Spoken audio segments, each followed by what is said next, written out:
Inawezekana hakikutimia kile ambacho wewe ulikipanga, lakini Mwenyezi Mungu anafahamu ni kwa nini hakikutimia.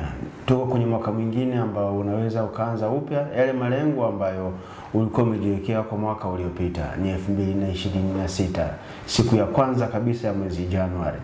Mimi ni Lusama Hamisi Lusama, niko na Bi Glory Ibrahim.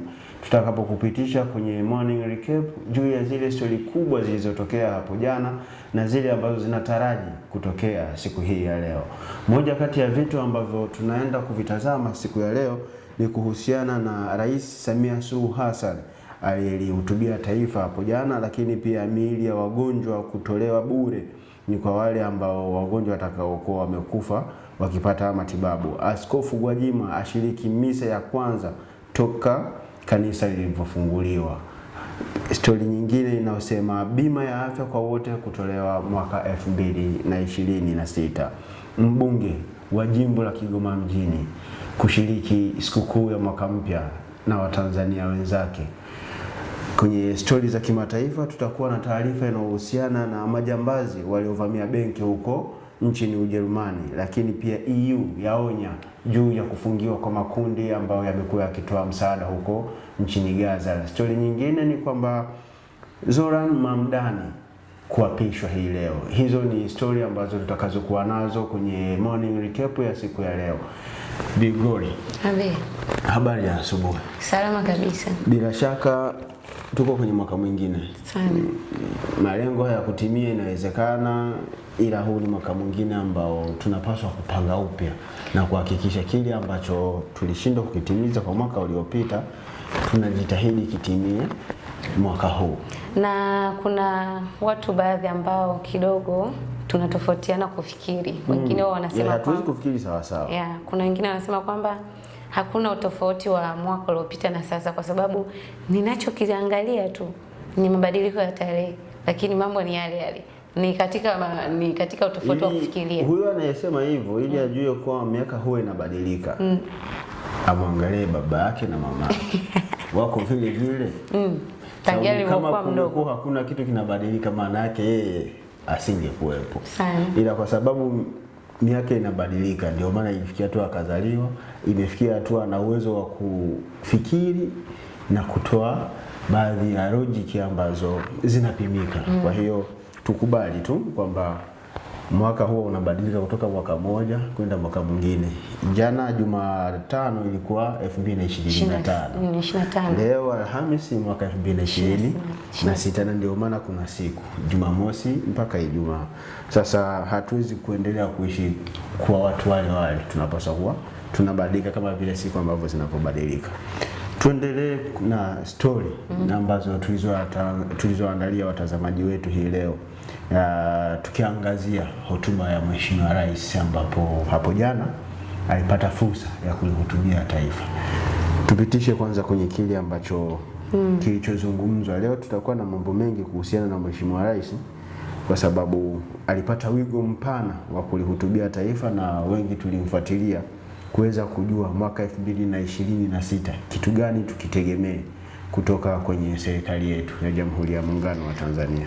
Sawa, Rais wa Jamhuri ya Muungano wa Tanzania pamoja na uongozi wake serikalini wako na maono makubwa ambayo wameyapanga kuelekea mwaka huu ambao tayari tumeshauanza hivi leo tarehe 1 mwezi wa kwanza.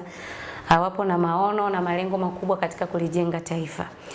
Yapo mambo kadhaa ambayo ameyazungumzia akiwa anatoa hotuba hiyo, lakini miongoni mwa mambo hayo ni katika kuimarisha na kudumisha amani nchini Tanzania. Akiwa Rais wa Jamhuri ya Muungano wa Tanzania Samia Suluhu Hassan amesema licha mafanikio tuliyoyapata mwaka huu mwezi Oktoba, tulipata kashikashi ambayo ilihitaji subra na mshikamano vile vile. Alipongeza pia vyombo vya usalama kwa kazi kubwa ambayo waliweza kuifanya. Ni miongoni mwa maneno ambayo kama rais wa nchi husika lazima ayazungumze kulingana na mambo kadhaa ambayo tayari mwaka uliopita yaliweza kuikumba taifa. Kile kilichotokea Oktoba 29 na Oktoba 30 sio kitu ambacho Watanzania tunapaswa kukiweka kwenye kumbukumbu. kwa maana ya kwamba kilikuwa ni kitu cha hovyo sana, kilikuwa ni kitu kibaya kutokea kwa taifa letu. Sio kitu ambacho kinaendelea kuitangaza ile Tanzania ambayo tumezaliwa, tumeishi na tunafikia umri huu tukiwa tunaisikia. To be honest, haikuwa hali nzuri. Na kwa namna hali ambayo yani sijui nitumie maneno gani kuielezea, lakini nakumbuka wakati nawasiliana na watu kwenye kipindi kile, kuna statement moja niliwahi kuiandika. Nikasema hii sio Tanzania yangu. Yani kwenye zile siku mbili zile, kulingana na hali ilivyokuwa, mimi nilisema hii sio Tanzania niliyozoea, hii sio Tanzania yangu ambayo tumekuwa tukiishi tukiamini sisi ndio kisiwa cha amani, lakini kwenye zile siku mbili lakini kwa namna moja ama nyingine ilileta doa ambalo si la kawaida kwa nchi ya Tanzania. Kama tunavyosomeka Tanzania ni kisiwa cha amani, na ukija Tanzania kutoka nchi zingine na watu wengi wao wanafurahi. Sasa kutokana na tukio ambalo lilitokea Oktoba 29, ameweza kulizungumzia pia kwamba lilileta kashikashi, lakini pamoja na hayo yote alisisitiza kwa ulinzi na usalama, pia amani iendelee kudumishwa zaidi. Hizo ni moja kati ya vitu ambavyo alizungumza, lakini jana amezungumza vitu vingine. Kitu kingine ambacho alikigusia ilikuwa ni hatua za kuunda tume ya maridhiano zimeanza. Anasema Rais wa Jamhuri ya Muungano wa Tanzania Dr. Samia Suluhu Hassan amesema kuwa mwanzoni mwa mwaka 2026 serikali imejipanga kujenga umoja wa kitaifa, ambapo mchakato wa kuunda tume ya maridhiano tayari umeanza na serikali itashirikiana na wadau wote ili kukabiliana na muundo wa tume hiyo. Katika hotuba yake kuaga mwaka 2025 na kukaribisha mwaka 2026, Ikulu ya Zanzibar, Dr. Samia amesema mwaka 2025 pamoja na mafanikio tuliyoyapata, tulipitia pia changamoto na mitihani iliyogusa sote. Tutakumbuka kuwa mwezi Oktoba mwaka huu tulipitia nyakati ngumu zilizohitaji subira, mshikamano na uzalendo. Kwa dhati kabisa ninavishukuru vyombo vyetu vya ulinzi na usalama nchini na wananchi wote kwa ujumla kwa kuendelea kudumisha amani, umoja na mshikamano wetu wa taifa letu.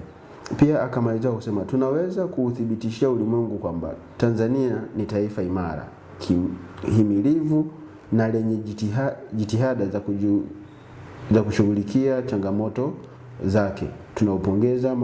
Tunapoanza mwaka 2026, serikali imejipanga kujenga umoja wa kitaifa nchini. Hatua za kuunda tume ya maridhiano zimeanza kuchukuliwa. Serikali itashirikiana na wadau wote kuhakikisha tunakubaliana kuhusu muundo wa tume, aina ya wajumbe, majukumu yao na muda wa kazi wa tume hiyo. Kwa hiyo ile tume ambayo alitangaza takriban mwezi mmoja na nusu iliyopita, kwa namna ambavyo nimekuwa nikifuatilia, tayari imeshaanza kazi na imeshazungumza na msajili wa vyama vya siasa.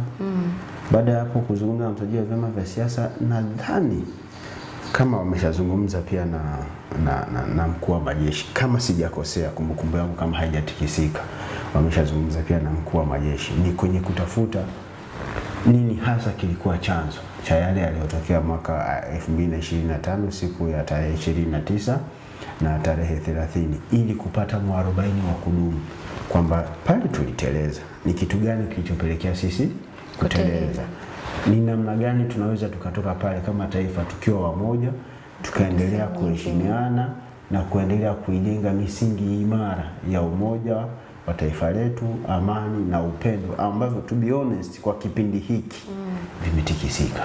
Jambo lingine ambalo Mheshimiwa Rais Samia Suluhu Hassan ambalo liligusia ni pamoja na masuala mazima ya itikadi yasiwe kama sababu ya kuligawa taifa. Hapo unajua kuna namna ambavyo Watanzania tumeingia kwenye, sijui nitumie neno mkumbo litakuwa sahihi au nitumie neno la mtaani kwamba tumeingia chaka. Yaani kuna namna ambavyo vile vitu ambavyo hatukuwahi kuvizoea kwenye taifa letu tunaanza kuvifanya kwa vitu vya kawaida. Moja kati ya matatizo makubwa sana ambayo yanahatarisha ule umoja wa kitaifa, lakini upendo.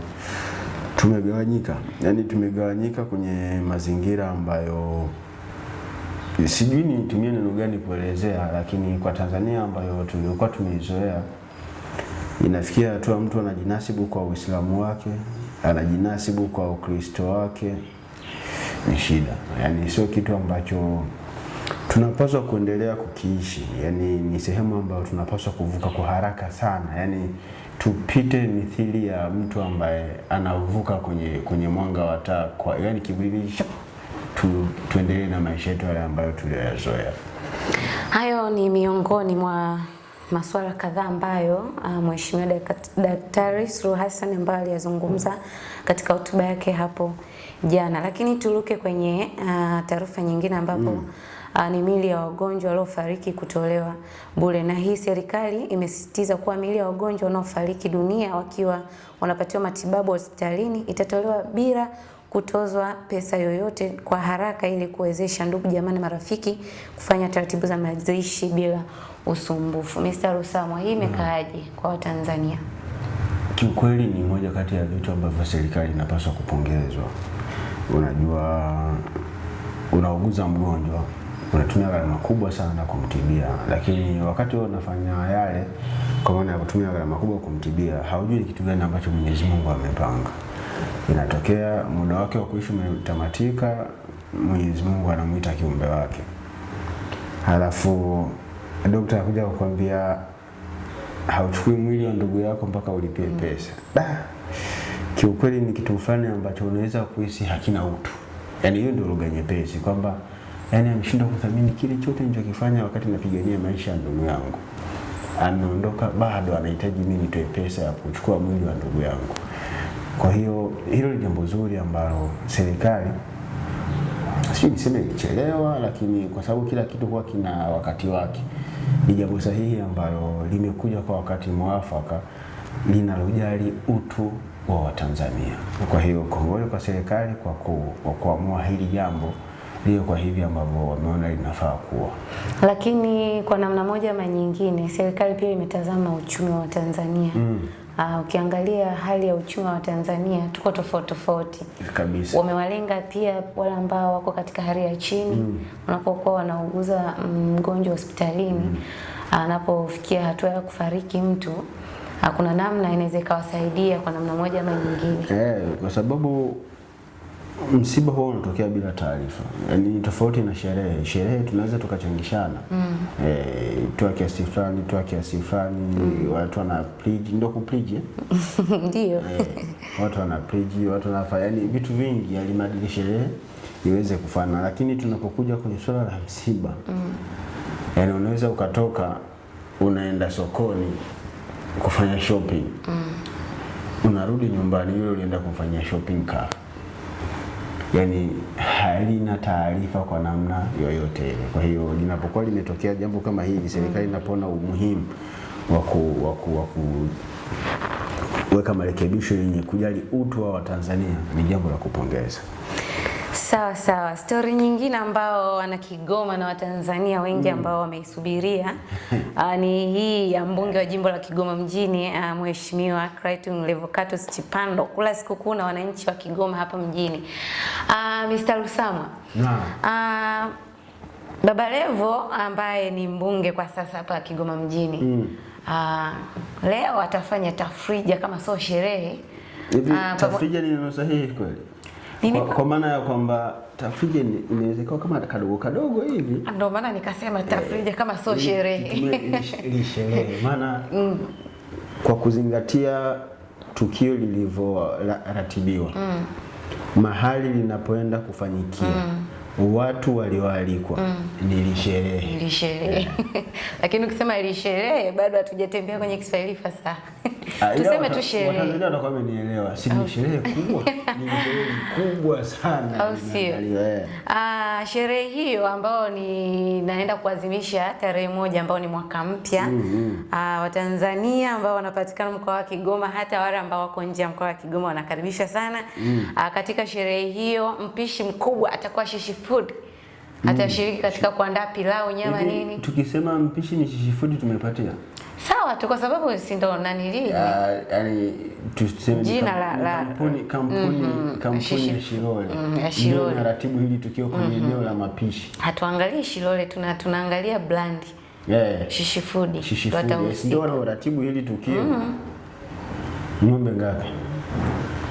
Nimepata taarifa kuna ng'ombe 15. Sina uhakika kama ni sahihi. Kikubwa sisi tuzulie. Ila kwa namna nilivyoona zile picha, ng'ombe zipo za kutosha. Kikubwa tu Tanzania wasogee katika uwanja wa Mwanga Center pale. Hilo ni jambo la msingi kwa sababu sisi tunaopenda burudani na watumbuizaji watakuwepo. Sio jambo baya, ni jambo la msingi sana. Tumalizie kwa kuangalia taarifa nyingine ya kitaifa ambapo bima ya afya kwa wote inaanza mwaka 2026, yani inaanza leo. Ndio mwaka 2026 inaanza mwaka wa leo.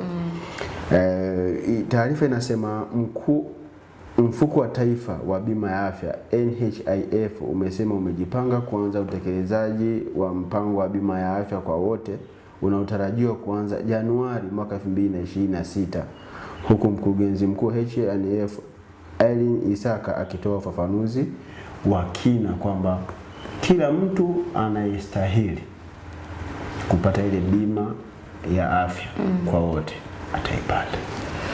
Narudi kule kama nilivyozungumza mwanzo. Serikali ya Tanzania ipo mambo ambayo inayarekebisha ambapo mwanzo ili naweza nikasema haikufanikiwa kuyafanya. Sasa katika kila jambo lazima ujiwekee malengo. Naona serikali sasa hivi inaweka malengo makubwa na inaanza kuyatimiza. Tunarudi kule kwamba inaangalia hali ya uchumi wa Tanzania. Nataka kuniambia mtu anatoka Kasulu ndani kule. Labda kipato chake kwa siku ni shilingi 5,000, 2,000. Na kuna mwingine hiyo hapati. Kuna mwingine hapati kabisa. Na ule uwezo wa kusema akakate bima ya kuanzia 1,500,000, 2,000,000. Inakuwa ni changamoto kwake. Kwa hiyo tunarudi kwamba sasa serikali imetupa jicho hata kwa wale ambao hali za uchumi ama kiwango cha upatikanaji wa kipato kwake ni ndogo sana. Kwa kupitia msaada huu ambao wameuleta kwa kupatikana kwa bima hizo itawasaidia hata kupunguza watu kufariki ovyo, kwa sababu kuna watu wengine wanafariki kulingana hana bima na hana pesa pia. Hana uwezo wa kumudu matibabu. Kwa serikali imeupiga mwingi, naweza nikasema hivyo. Imeupiga mpaka ikamwaika. Ndio. Kwenye habari za kimataifa, huko nchini Ujerumani majambazi wameingia benki na kuchukua kiwango cha euro. Euro ni pesa inayotumiwa na Umoja wa Ulaya. Euro milioni 30. Na euro moja ni zaidi ya shilingi 3,000 za Kitanzania. Sasa milioni 30 mara 3,000. Hizo ndizo pesa ambazo majambazi wameingia benki wakachukua. Na hawakuishia tu hapo. Wamechukua na vitu vingine vya thamani. Hiyo ni historia ambayo imetokea huko nchini Ujerumani. Lakini pia kuna story inayohusiana na Zoran Mamdani. Huyu naweza kusema ni Mganda kwa sababu kazaliwa Uganda, lakini ana asili ya Asia. Ikitajwa India kwamba ndiko nchi ya asili ya wazazi wake. Amezaliwa Uganda, akapewa jina la Zoran Kwame Mamdani. Kwa nini Kwame? Kwa sababu baba yake alikuwa anampenda sana Kwame Nkrumah, waziri mkuu wa kwanza wa Ghana, kwa akapewa hilo jina. Mwezi Oktoba kama sio mwezi Novemba alichaguliwa kuwa meya wa jiji la New York. Kwa hiyo leo ndio siku ambayo anaenda kuapishwa na kuanza kushika yale mamlaka aliyochaguliwa. Sasa kwa hiyo leo Marekani inashuhudia ingizo la binadamu mwingine kwenye moja kati ya ofisi za New York, moja kati ya majiji makubwa, kama sio moja ni basi lenyewe ndio jiji kubwa kuliko majiji mengine nchini Marekani. Ndio jiji kubwa tuseme kitovu cha nchi ama uchumi kama hapa ilivyo hapa Tanzania Dar es Salaam. Lakini kwa huko tena Mashariki ya Kati kuna taarifa inayotokea Gaza. Unajua Gaza kila siku kuna story. Kwa hiyo kuna kitu ambacho kinachoendelea huko. Taarifa inasema Umoja wa Ulaya umeonya kile ambacho kinachoendelea huko Gaza, ambapo misaada au makundi yale yanayotoa misaada yamezuiliwa kuingiza misaada kwa lengo la kusaidia maisha ya watu, kwa sababu baada ya ile vita kuwa imetokea au inaendelea, kwa sababu mpaka leo tuliambiwa vita imesitishwa, lakini watu bado wanapigwa na wanakufa. Kwa hiyo kutokana na kuendelea kwa ile vita, watu wameshindwa kufanya shughuli za kiuchumi, uzalishaji umesimama, watu wanahangaika kutokana na njaa. Kwa hiyo kuna makundi ambayo yanakuwa yanaingiza misaada kwa lengo la kuokoa maisha ya vijana, watoto, wazee na kina mama na binadamu wote kwa ujumla. Sasa serikali ya Israel kwa kushirikiana na Marekani wamepiga marufuku baadhi ya makundi yasiingize misaada kule Gaza. Unaweza ukaona hapa utu una apply sehemu gani? Kwa sababu kama wenzako wanasaidia afu wewe unaenda kublock wasisaidii, inatia shaka kidogo. Kwa hiyo ni story nyingine ambayo inatokea huko Gaza. Kwa namna moja ama nyingine, mambo yanapotokea kama hivyo, unavyokuwa unazuia misaada, unaona kabisa kwamba nyuma ya pazia kuna kitu. Inawezekana hofu yao ni kwamba ile misaada inakuja sio misaada tu. Inawezekana inakuja na misaada ya misaada. Kwamba vinaingia na vitu ambavyo sio rafiki kwa ustawi wa amani ya Gaza. Ingawa hakuna amani, ila wao wanadhani kwamba inawezekana kule kuna nini, kuna kitu hakiko sawa sawa.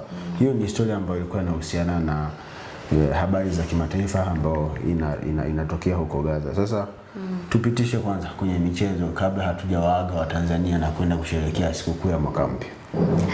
Sawa, kwenye gazeti la Mwanaspoti leo yapo mambo kadhaa ambayo yameandikwa katika ukurasa wa mbele, akisema ati Ticha K Damaro Ticha K Dumaro Dombia Conte out.